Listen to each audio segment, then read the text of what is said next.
Back a year ago.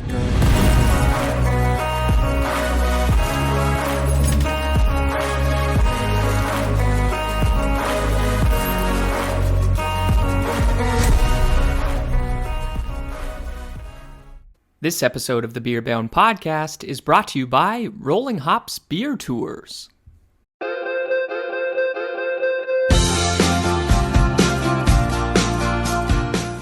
Hey everybody, Garrett here from Rolling Hops, as always joined with my partner, Andy. We're here to tell you guys about our virtual craft beer tour offering. With what's going on in the world, unfortunately, we haven't been able to run our historical craft walking beer tours, so we've pivoted to taking the virtual experience of craft beer directly to you guys. Wonderful for team building events, corporate events, even just a night out or in, for that matter, with your friends and family. And we're doing this online. Have any questions about the beer tours or want us to tailor make an event for you?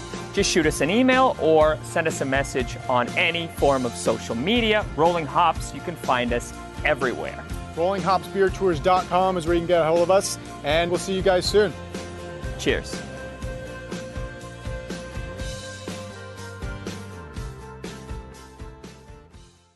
All right, welcome everyone to another episode of the Beer Bound Podcast. We're very excited to be joined by Jeff Alworth, author, blogger, and beer extraordinaire.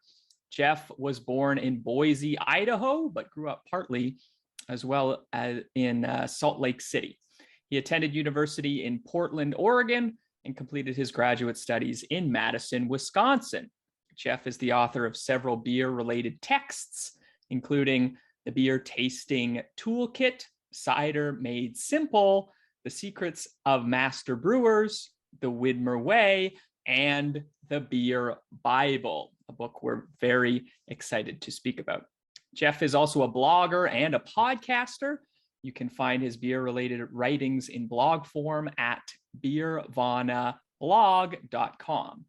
The Beervana podcast can be found on Spotify, Apple, and all the other podcast platforms.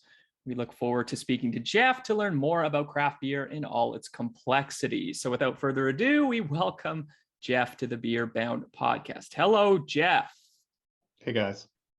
I have to give you credit for digging up. I don't even know where you dug it up, where I was born, and I went to high school partly in Salt Lake City. Those are deep cuts. We dig Andy deep. is a very deep cutter. I think it's just maybe on your website, but I'll take the compliment anyway. So Jeff, maybe I gave a little bit of information about you, but maybe can you expand a little bit about that, just who you are and why you're so interested in beer? Yeah, I mean, I'm old, so it's kind of a long, slow process, which you can compress in these kind of things to make it seem more coherent. But yeah, I went to college in the 1980s here in Portland when craft brewing was getting going. And so like most people, I got interested in good beer. And actually that included imports. We think of those halcyon early days as great times. There really weren't that many breweries. So we were always looking for imports, which were a lot more available than they are now.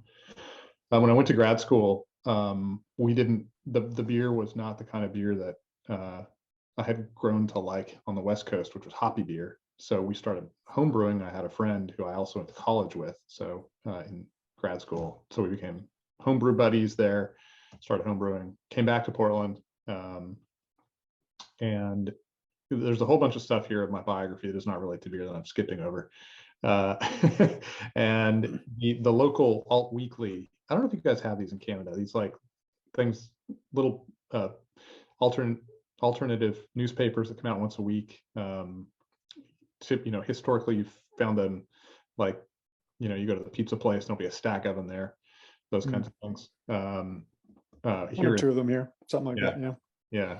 Here in Portland, ours was called Willamette Week, and they had a beer writer who left, and so they had a cattle call and said, if you want to be a beer writer, if you want to write this column, submit your application or whatever. I don't remember what it was. But I happen to know somebody who knew somebody who worked at a brewery that had just gone out of business. So I interviewed him and wrote a thing like it was a little column like I would write, and I happened to get the job, which was pretty cool.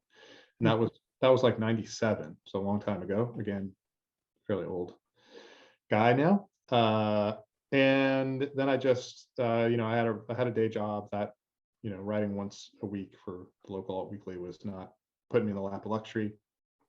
And then just over time, covered beer, got more and more interested in beer, continued to brew beer. I was working for the local university in doing research, and I was on soft money, so we had grant money. And in 2010, during the Great Recession, I had a grant run out, and rather than try to scramble and get on another grant, I decided to try to write about beer full time, and I've been doing that since. All those books you mentioned, those were all in that post 2010 period. Jeff, I'm sorry, what did you study in your undergrad and graduate studies? I was a religion student, but like Eastern religions. So I went to grad school to do a Buddhist studies PhD, or thought I would do a Buddhist studies PhD.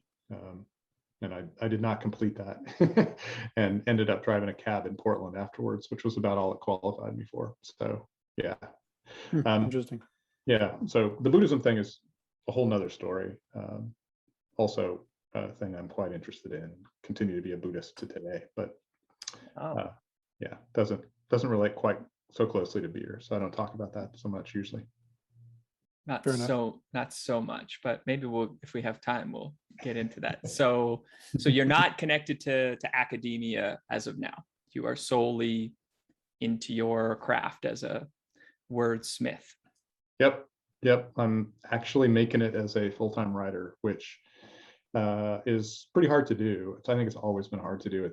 It's kind of especially hard in this time now when newspapers and magazines are dying, and paying staff writing jobs are almost non-existent. So you kind of have to hustle and figure out how to do it on your own. So I feel extremely fortunate. I got a lucky break getting contracted to write the Beer Bible. I don't know that I would have been able to pull this off if that hadn't fallen in my lap, but it did, and I got lucky. So I took the win. That's pretty cool. So this is something, maybe a bit of a topic I'm not super familiar with. When you say you got contracted to write that, so was that, all your idea, partially your idea? Did someone come with you to that? So how does that work? Yeah, in this case, it worked. It was the publisher's idea. They had a really successful book called The Wine Bible, which had been in print, I think, a decade already. Really sold well. It was a great idea. I don't know why other people didn't do it. Mostly wine books are full color, glossy, they try to be as classy as the beverage, and they're like $50. And people, they don't fly off the shelves because they're really expensive. And so Workman, the publisher, my publisher for the Beer Bible, had this idea: we'll get a really great writer, and she'll do like a fully complete job on wine, and we'll put it in a fairly cheap package, paperback, 2-color. We'll sell it for $20 and it'll fly off the shelves. And it did, and it really worked well. And then they later had the idea, why don't we do that with beer?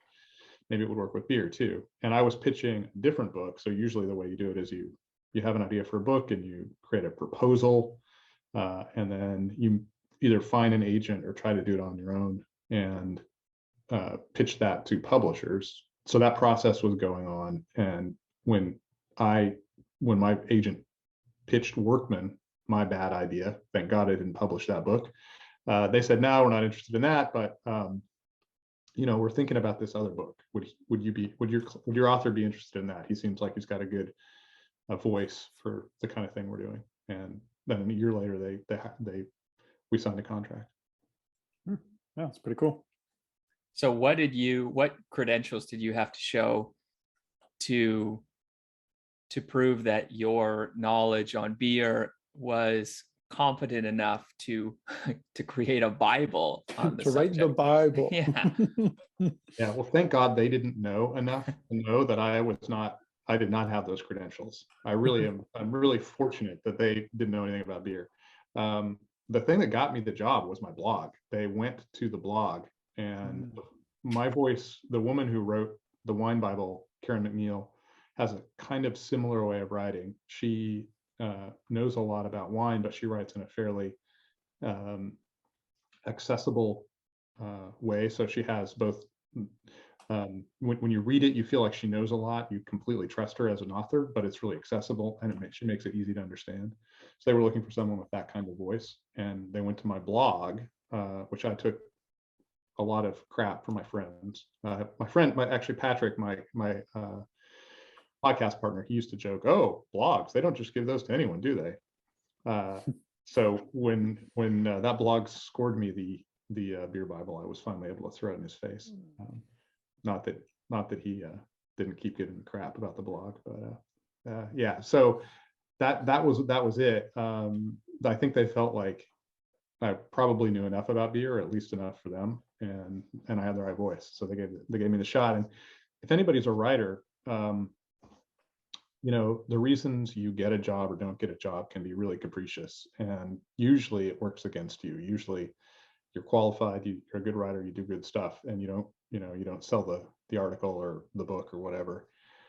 And then in rare cases it goes the other way. So you kind of have to have a lot of lines out in the water before you get a bite, and not take anything personal as it's going along, because you get really thick skin. You get a lot of rejection. So what was your next step after you got that? Like you said, you signed that contract. Okay, now you got to write this book. So what's your mentality going into something like that? Well, I thought I knew a lot about beer. When they hired me, I thought, oh yeah, I know I am qualified, and I wasn't remotely qualified. I was grossly unqualified. So I had to do a ton of research, and it was when I started doing the research that I realized, oh my God, I don't know anything about beer. I thought I knew a lot about beer, but there's so much I don't know. In a book like the Beer Bible, you're asked to show command of basically everything in beer. So that includes the sensory aspects. You have to know what the trigeminal nerve is in your mouth, and it includes the technical aspects, like how beer is made, and what's biotransformation, and what's isoamyl acetate, and why does decoction mashing matter, all that stuff. You have to know the history, which I didn't know any of. I knew old wives' tales like everyone else, but I didn't know actual history. So you have to know something about national tradition, and what why Belgian beer tastes Belgian, and why the Belgians think about Belgian beer the way they think about it, stuff like that. And aside from reading Michael Jackson, that was basically what I knew, and it was not remotely adequate. So I spent a huge amount of time doing a bunch of research, field research, book research, talking to brewers, reading a bunch of history, fortunately, right about the time I was starting to do the Beer Bible, Martin Cornell, Ron Pattinson were doing a bunch of work, kind of DIY histories, and dumping a huge amount of material onto the internet. That was incredibly good timing for me. So yeah, I just kind of had to figure it out. I also had to figure out how to write a book. I'd never written a book before, so that was interesting. Day one, I was like, okay, it's going to be this long, and I have 2 years to write it. So that means I've got this many words to write every day. That's how I thought about it at the start. And of course, I had to do all this research. So I wasn't writing for a long time. And every day I was feeling like I'm further and further in the hole, like, I'm not writing, I'm so far behind. So yeah, I had to learn how to write a book. Just sharpening the pencil, right? And eventually get to the writing. That's cool. That's interesting. I like that. I don't know. Like to think on with our tours, obviously, we're talking about beer and craft beer and some of the aspects of tastings, probably not as in depth as you go. But I guess that's one of the wonderful things about craft beers, right? We like to think we know a good amount, but we're always learning and we're always reading, and it's great where you can still continue to learn throughout the whole process. And even just doing these podcasts, like Andy and I have learned so much just by talking to different individuals in the beer industry. So it's really good. Yeah, that was a trick I learned even before I started writing the book, but I really relied on it in the book, is you interview other people and then you write down what they say, and then you look smart because you talk to somebody smart. Then people think you're smart. So that's a good trick. Yeah. Gentle. Use that. Gentle plagiarism. Yeah, absolutely. Well, Jeff, did you, maybe I missed that. Did you say how long it actually took research since from the moment you were given the contract until it was published? How long did that take you? It was a 2-year project, and I turned in half the book after a year and the second half after the second year. So it was really like kind of like 2 books. So, I was able to chunk it up that way, and it's really long. People don't really relate to word counts, but it's 230,000 words. I think maybe second edition is 240, and a standard pretty long novel is about 100,000. So it's longer than 2 novels. Yeah, I have it here for those of you listening. You can't see it, but it's a bulky book. I think it's close to 600 pages. Correct? Yeah, and I was shocked that they were able to compress it into 600 pages because when typically you think about 250 words per page that will go in, and I think they were able to squeeze more compacted in there, and that was actually slightly dissatisfying. I wanted it to be like a wheelbarrow, but it makes a lot of sense that doesn't sell books. You want it to be as compact as possible. Yeah. Once you submit rather the manuscript. Thank you. How much editing goes on afterwards, both by perhaps yourself as well as any editors that Workman publisher that the publishing company has? Like, how much dissecting and kind of changing and editing goes on? Yeah, I was curious about that too when I handed in the manuscript. It turns out that each publisher does it slightly differently. So depending on the publisher, there may be heavier or lighter edits. And it turns out that Workman did the heaviest edit of any publisher I worked with, which in the main is good. More editing is generally good. So typically the process looks like you go through an initial edit, which kind of is like the grossest level, and you're looking at diction and prose and just kind of making everything flows well. If you have content problems, which fortunately I didn't have any of those, they would like, this doesn't make sense, or you got to fix this, whatever. That's the first cut. The second pass is when they really get into refinement, and they're looking at specific grammar stuff, like trying to sort all that out. And then the final edit is the copy edit, which they bring a person in who is I would love to meet, especially the first copy editor I had for the first edition of the Beer Bible. This woman was amazing.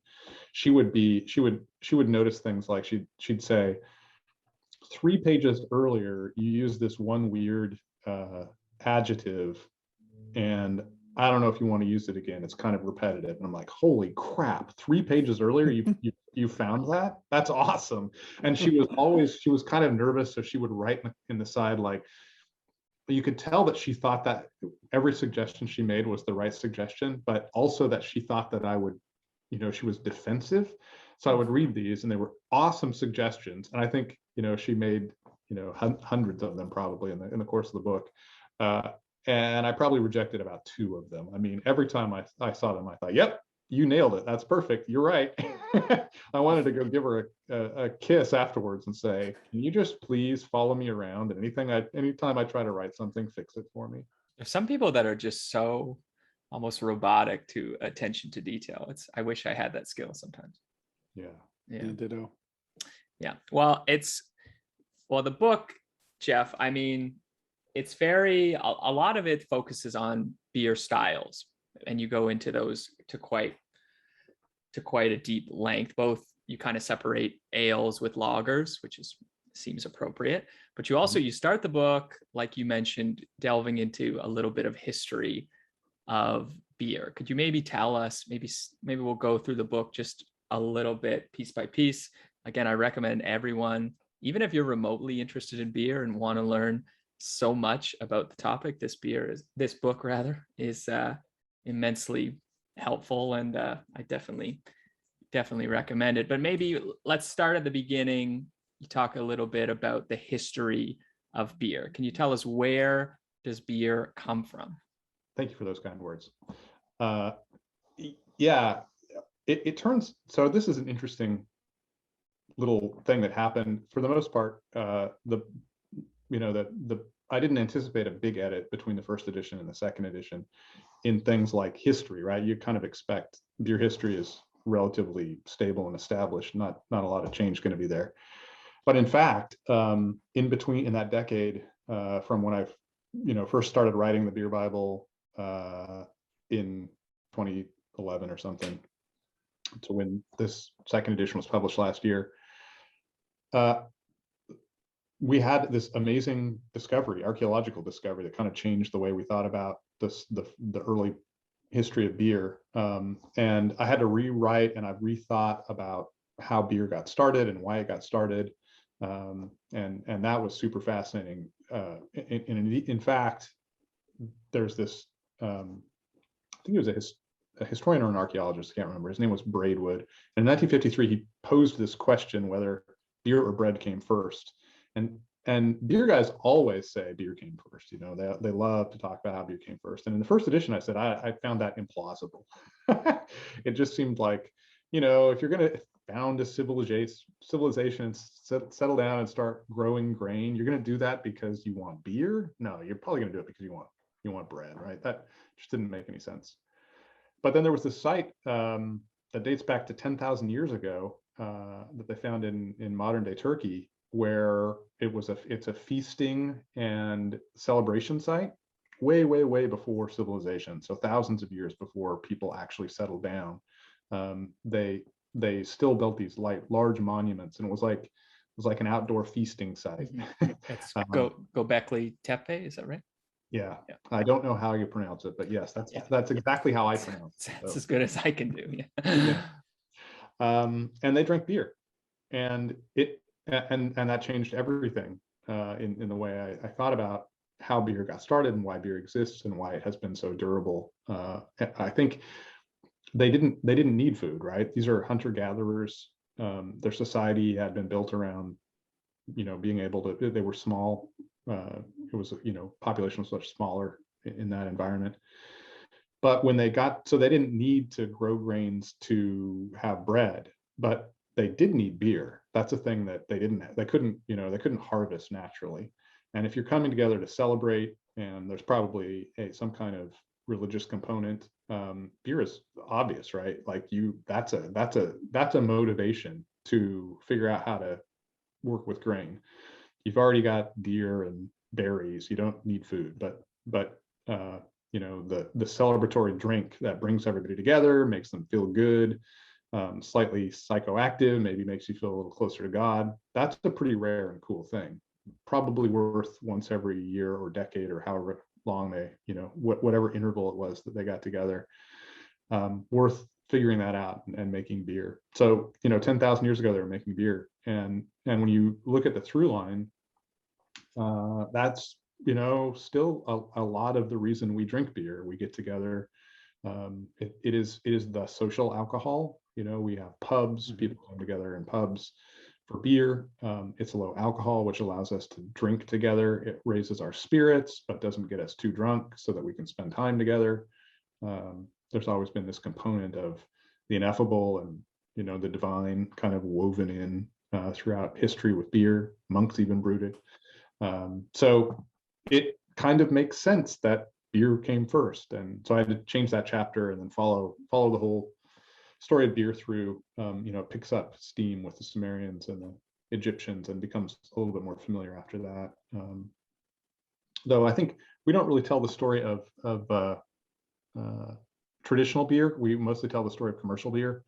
And if I were independently wealthy, or if somebody independently wealthy would fund a project, I would love to go around the world and look at traditional beer, the traditional beers of Africa and Asia, where they make rice beer, and the Americas, where they make corn beer. These are not beers that we know anything about because they're not commercially available. You can't go to the grocery store and buy the imported chicha. But they're important beers and have been around as long as, as anything else. We just don't know that much. So anyway, that was a long answer. No, that's good. Yeah, I feel like those, answer. like you mentioned, the rice beers or chicha, the corn, corn beers. I feel like maybe they're coming. They're gonna come to the US. Like it's gonna become a really cool hipster thing, and then those beers are gonna get a bit more a stronger reputation. And I think I have a theory. Like in the next 10 years, craft breweries will start experimenting a little bit more with these different grains. But it's just a theory. Yeah, I mean, I think, you know, beer goes in both directions, and it always has. There's always been a traditional vein that inspires brewers, and they want to make, you know, they're looking for like Czech side pour taps, because, you know, that's how you get really good pilsners. So there's the real traditional side, and there's the real technological side. We want to have cryo hops and all this stuff. So I think you're right. I think mining our history has always been part of the innovation. It's, you know, you look forward, you look back, and you look for what people have done before, and I think that could be a really interesting investigation. I wrote for this book, I had to write a chapter on sake, because I didn't write a full chapter on it before, and I felt like that was the one big regret I had almost immediately, was that sake hadn't gotten a full chapter. It's certainly one of the oldest traditions of brewing in the world, and most impressive and interesting. Unfamiliar to folks in North America and Europe, but you know, our unfamiliarity with it doesn't make it any less important. And you know, I got really interested in that, and I've seen some breweries screw around with rice, koji.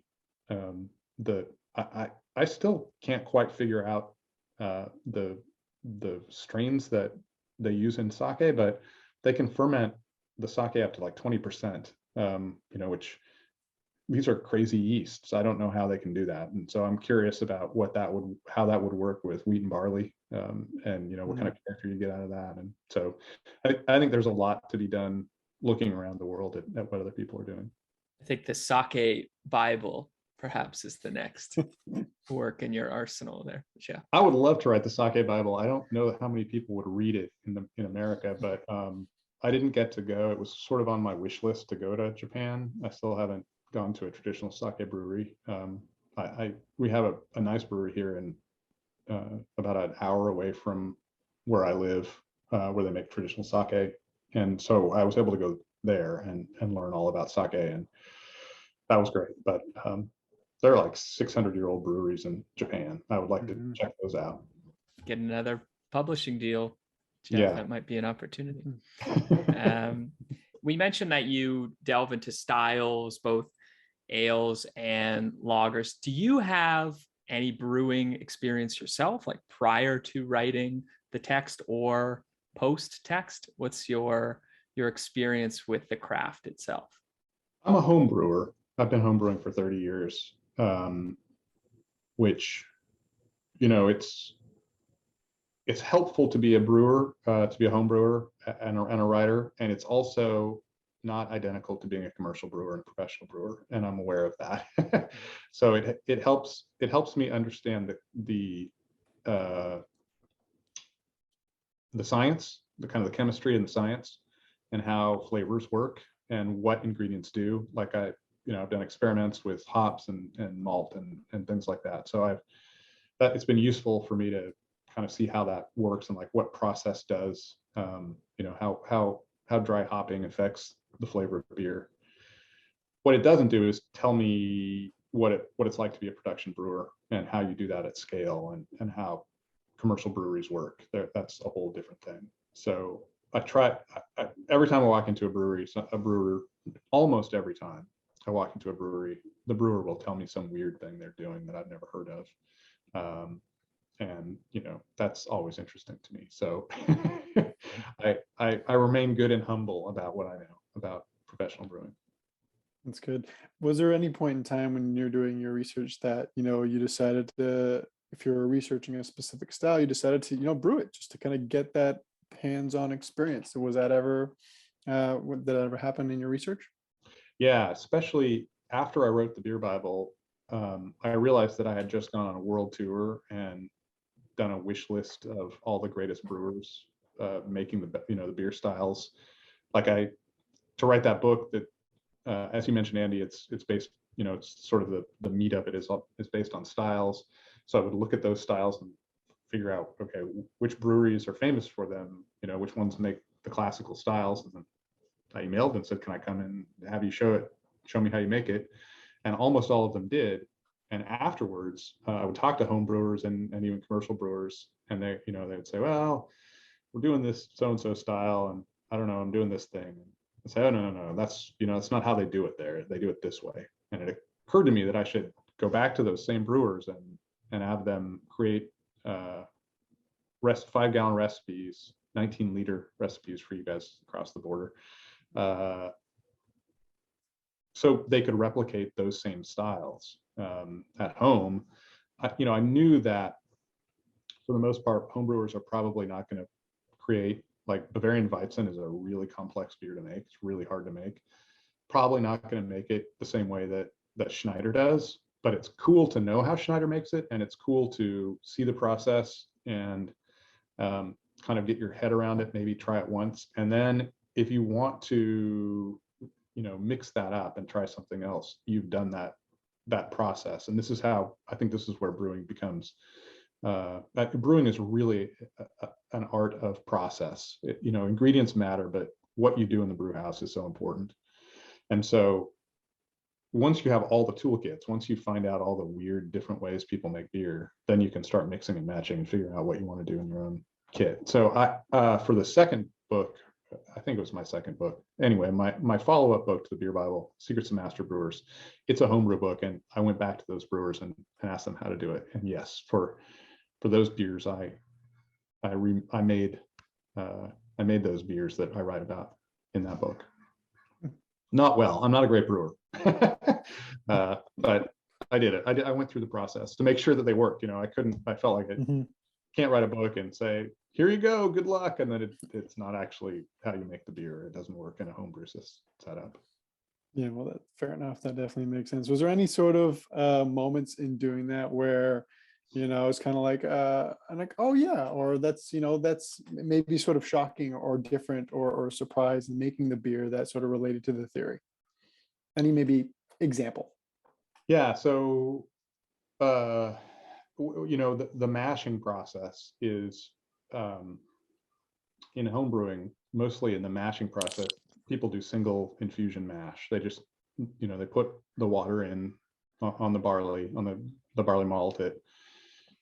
Oh boy, I can't do a good metric conversion, but around 148, 49, 150 degrees Fahrenheit, whatever that is. It's like 65 maybe. Is that right? Something like that. I don't know. Good question. We'll go with that. Well, let's go with it. That sounds about right. And it's the easy way to do home brewing, and it's the way most home brewers do it, just because it's the easy way to do it. Almost no professional brewers outside of the UK do single infusion mashing. They all do step mashing. So until I started writing that book, I never did a step mash. So that is using different heats to activate different enzymes in the mash so that you get a different fermentation profile. Your beer becomes more fermentable if you have more mash rests. And I learned that just by using 2 mash rests, kind of a classic, one in the middle 140s and one in the middle 150s, my equipment is so crude that if I gave you an actual precise, I never hit it on. It's impossible. Like if I'm within 2 or 3 degrees, I'm happy. If I did that, I would get a much more fermentable wort, and my efficiency just shot up, and my beer tasted better. Had I not written that book, I would have continued to just do it the other way. That really affected lagers. Lager making was something I would make lagers routinely, but they were kind of hit and miss, and that really shored them up. So just a simple thing like that was quite helpful. I did try a decoction mash. That was really painful. I tried a party guile mash, which is an old, super crude way of making beer, almost extinct. It required, and I had all these different pots out with wort in them, and I was blending. It was a big production. It did not work very well, but but it worked. I mean, credibly, if you want to try it, it does work. Interesting. So yeah, with the mash, I guess that's a good point. And Andy and I are actually just setting up our own first homebrew system for rolling hops. So it's cool to get some of this insight. I think we probably would have just started with the that regular old mash process, like you were saying. So maybe we'll have to switch that up, get a little more advanced. Yeah, I mean, definitely, start with single infusion mashing. It's an easy way to get started. Your equipment, it's a good way to dial in your equipment. Then you'll kind of know what you're dealing with and start screwing around from there. Yeah, I like your focus, what you mentioned, your focus on process. You can make beer many different ways. Kind of the beauty is in the structure, the process. And I liked how you seem to go back to this concept a little bit of kind of the dichotomy of good beer and bad beer. Maybe if I had to ask you, Jeff, what makes a good beer? If you had to give a quick little definition, what makes a beer, any style, you could pick one if you'd like, what makes it good as opposed to being bad? Yeah, that's a great question. I don't think anyone's ever asked me that question before. And I think about it a lot because I drink a lot of beer. And so I encounter beers of all different varieties. I think we all know that if you make mistakes in the brewing process and there's off flavors, or it looks terrible, or the carbonation level is off, things like that, those are faults in the brewing process, and that's a bad beer. But I think, and that's pretty easy to tell. If it's full of diacetyl, not a good beer. But there's really, really good beers which don't have any of those problems.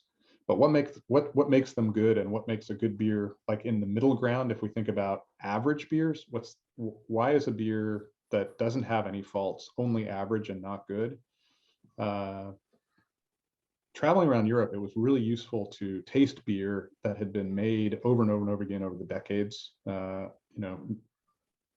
Trappist monasteries have done this. There are cask ale breweries, lager breweries that have done this.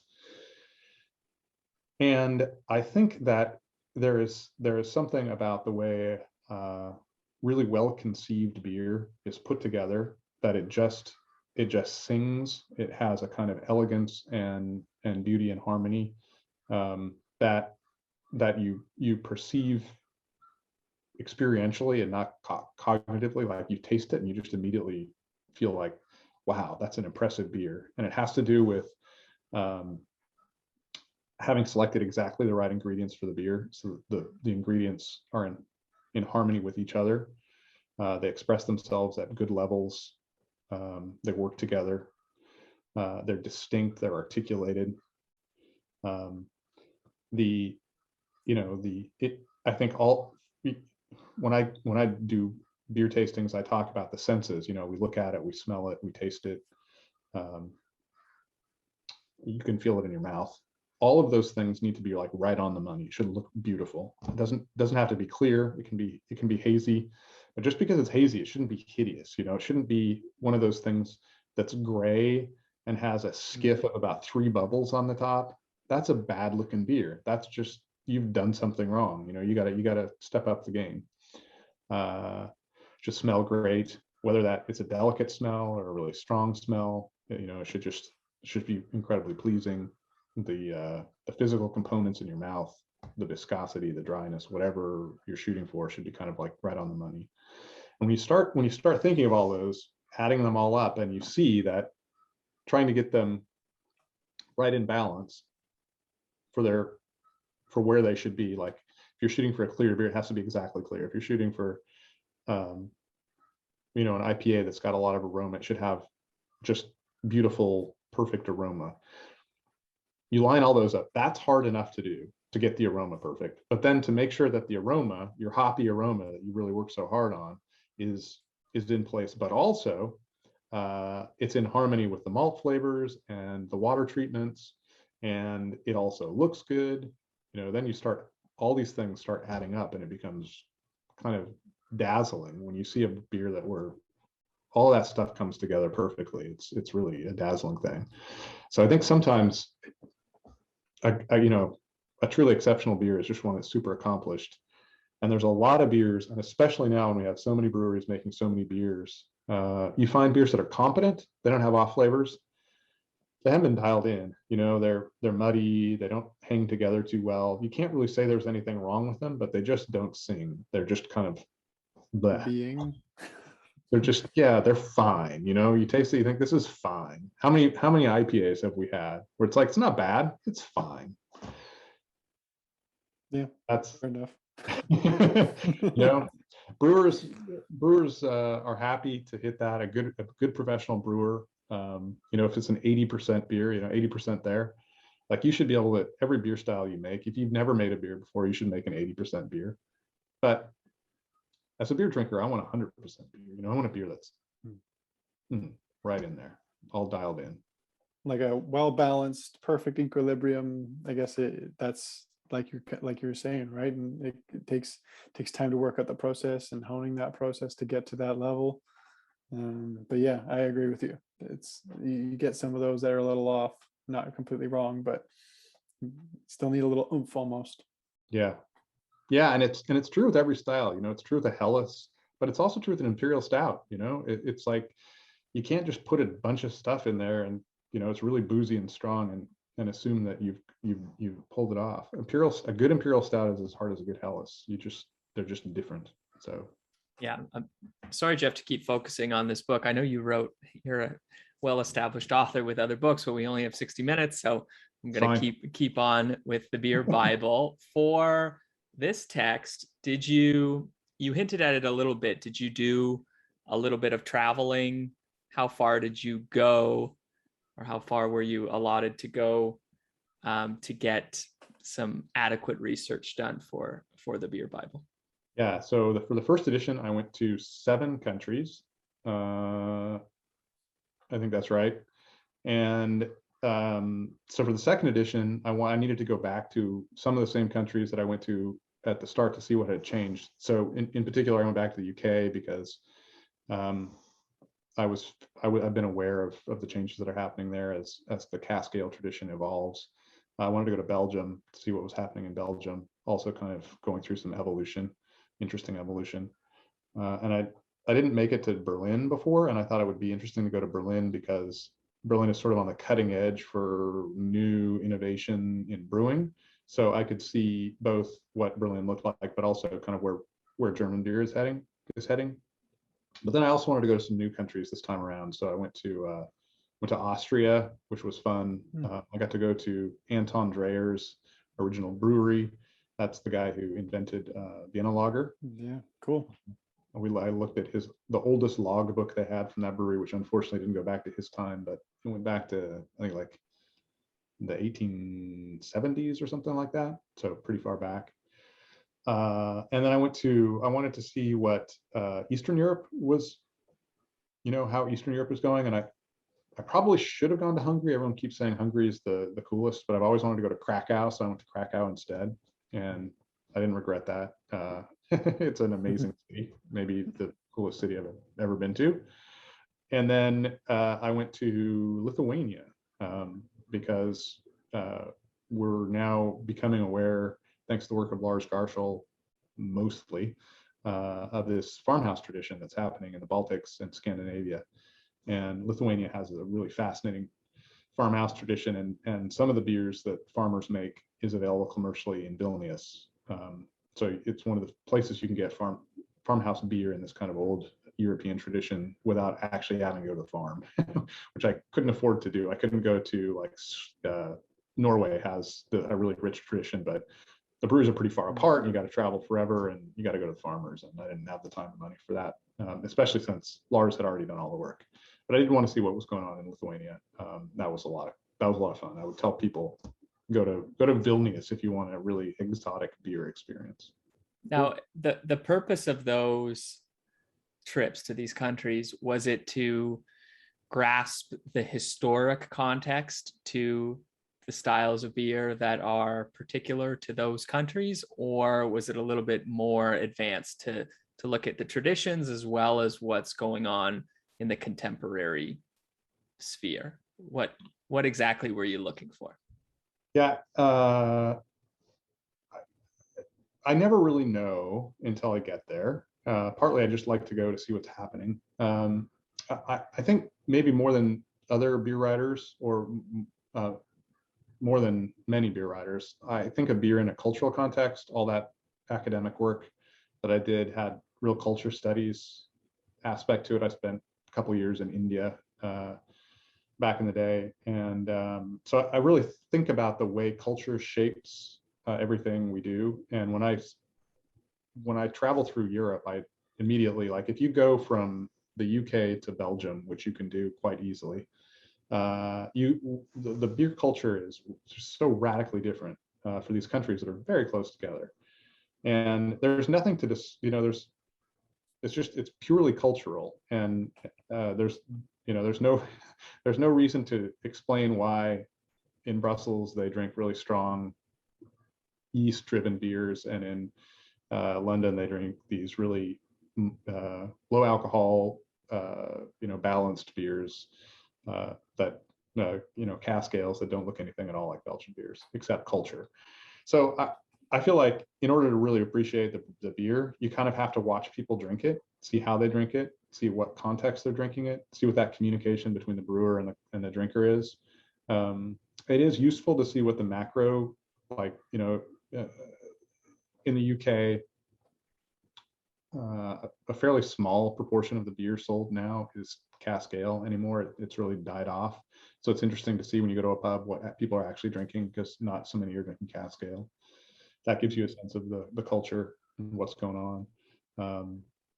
And Lithuania was interesting for that same reason. I didn't anticipate that I would see how I went there principally to taste the farmhouse beer, which is so weird. But what I discovered is the entire beer scene there is weird.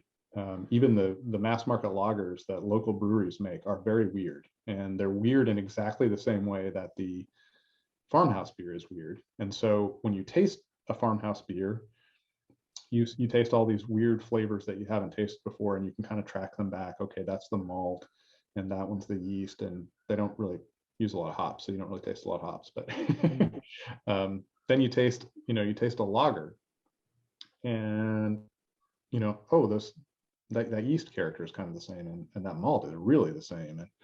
And they're really into kind of a sweet presentation. So even the lagers, in a blind tasting, I don't think I would recognize them as lagers. They'll often have some diacetyl, some banana isoamyl acetate, often almost below threshold. So it just presents as sweetness, kind of a fullness and a sweetness. And that's typical across all their beers. And if I hadn't gone there and gone to the grocery store and bought, locally made lagers and tasted them, and which I did on the last day, I tasted these beers. It's like, man, I can't believe even the lagers taste like this. Very enlightening. And it's hard to get that experience without traveling and watching people drink and tasting the beer. They do this weird thing in Lithuania where they try to get the beer as flat as possible. And they often have the Central European side pour, and they'll do a thing where they'll kind of just drain off as much foam as they can, and let it all fall down and slowly fill it up. And at first I thought it was a problem with the tap. The first place I went to, they were doing this, and it was a problem with the tap. And then eventually I asked somebody, why the hell do you guys do that? Like, oh, you don't want it to be too foamy. It always comes out too effervescent. Okay. Now I know you guys don't like that. Yeah, it's the opposite of, I'd say, well, I'm not as traveled, but I guess like most beer drinkers would like good head of foam, nice and fairly carbonated. That's interesting. That's good to see those cultures. Now, actually, maybe to your point where you mentioned you're traveling and seeing how brewers interact with the drinkers themselves. I imagine when you did go on these travels and you're hitting these certain locations, you had certain contacts you're meeting with and talking to.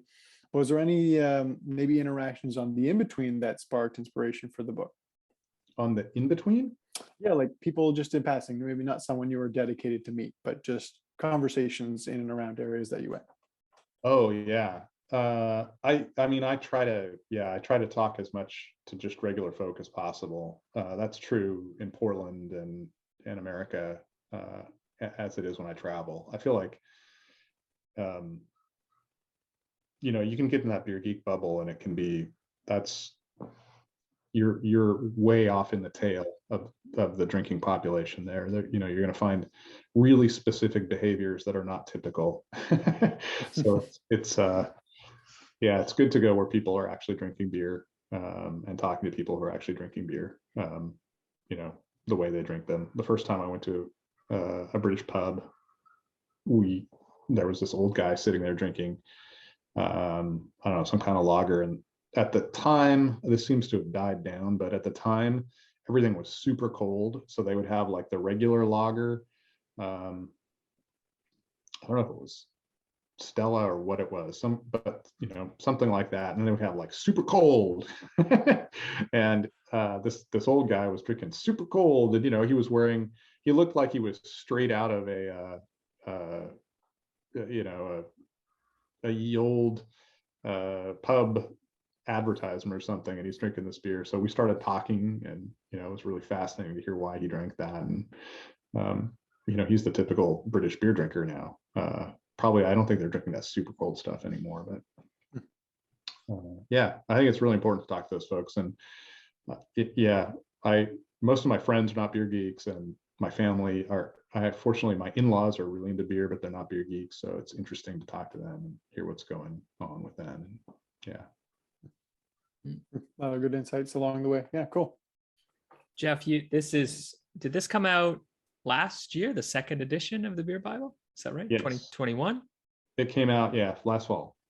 That's right. Why a second edition? So the first edition was published 2015. Is that right?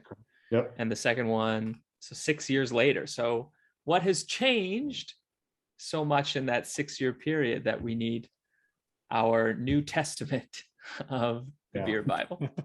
Yeah. IPAs, really. That was it. Beer changes a fair amount, and it's really changing more now than ever. And that's not just a North American thing. Like Mexico's beer scene is totally exploding. Before 2015, it was a lot quieter than it is now.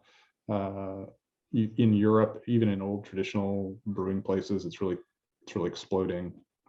Anywhere you go, you're going to find new people experimenting with beer. So it's not just a North American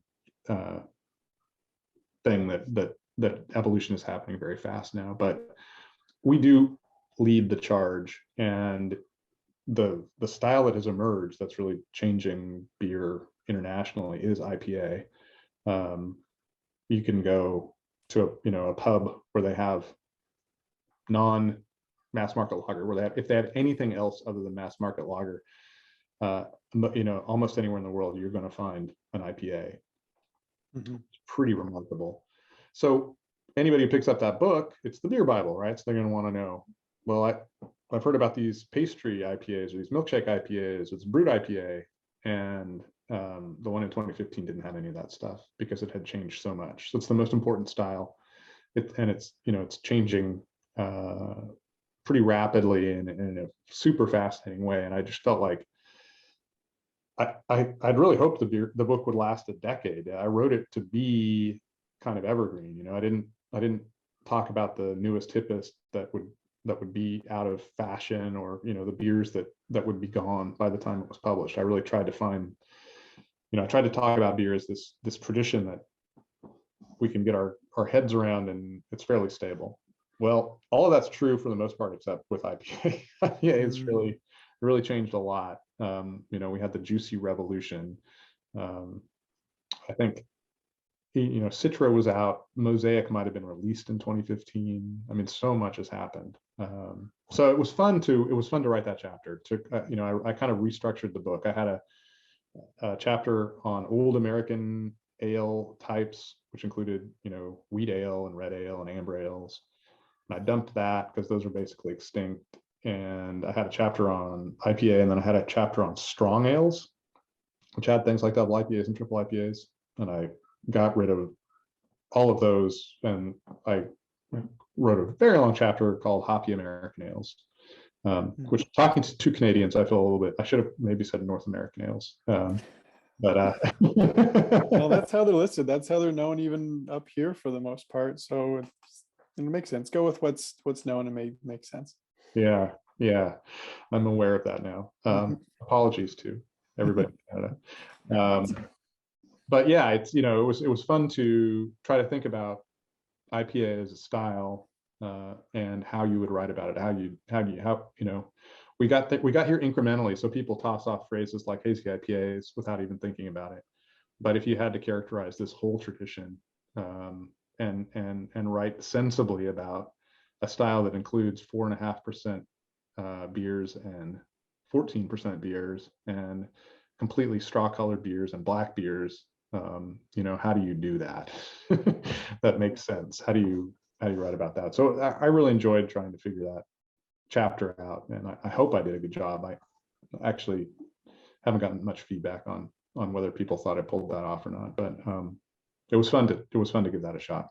Well, I think you're in a pretty strategic position, publishing this book initially in 2015, and now you're sort of riding the wave of this craft beer movement, which still doesn't seem like it's slowing down by any means. So I think you're in a pretty great position to build off of this one text, right? Because I mean, it's not craft beer or just beer in general. It's not a stagnant, static, old thing, even though it is, but it's continually growing. I also think it's interesting where you are situated on the West Coast of the United States. Do you see, I think Garrett and I see the craft beer explosion kind of coming, kind of the mecca or the initiating point it's kind of where you are, like in Portland, Oregon, or in California, like the West Coast of the United States. I actually don't know. I didn't really see too much of that in the text. Maybe I just didn't look close enough, but why is that in terms of craft beer? What happened in West Coast United States of America to really initiate this big boom in craft beer? And I know we're coming up on our 60-minute mark. I do know that, but I would feel terrible if I didn't ask you this question. I'll try to be brief then. I wrote about this a little bit more in the Widmer Way, which is a biography of the two founders, the brothers who founded Widmer Brothers Brewing here in Portland. Why they founded that brewery in 1984, so in that early period. And I think it has to do with the people who come to the West Coast want to come out here intentionally. They're the kind of pioneer folks, or the dreamers, or the adventurers. And so we see a lot of that on the West Coast in terms of entrepreneurialism and artisanal stuff. We have the wine culture in the 70s started here, coffee culture in the 80s, beer culture in the 80s, cuisine, a lot of this stuff, many of the things that happen in cuisine start on the West Coast. And it's because the people who leave the East Coast or leave other parts of the world are not the protectors of tradition. They're the people who like to screw around and be adventuresome and, do new things. And they land on the West Coast. And so they're the kind of people who do things like start breweries. So I think that's a big part of what got things sparked. I also think it doesn't hurt that the hops are grown out here.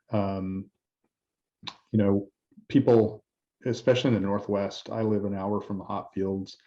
I grew in Boise when I grew up. I lived even closer to the hop fields. There's hop fields maybe a half an hour outside of Boise. You see that. We also had a long tradition of breweries that managed to survive, kind of old regional breweries. We had one in downtown Portland that lasted until the turn of the century. There was one in Seattle, lasted about the same amount of time. San Francisco had old breweries, and in fact, Anchor is still alive. So, having the concept that breweries, you can have local breweries, like brewing is a thing that doesn't just happen in a big factory in St. Louis, but it happens down the street. That helps. And so I think all of that kind of conspired to create,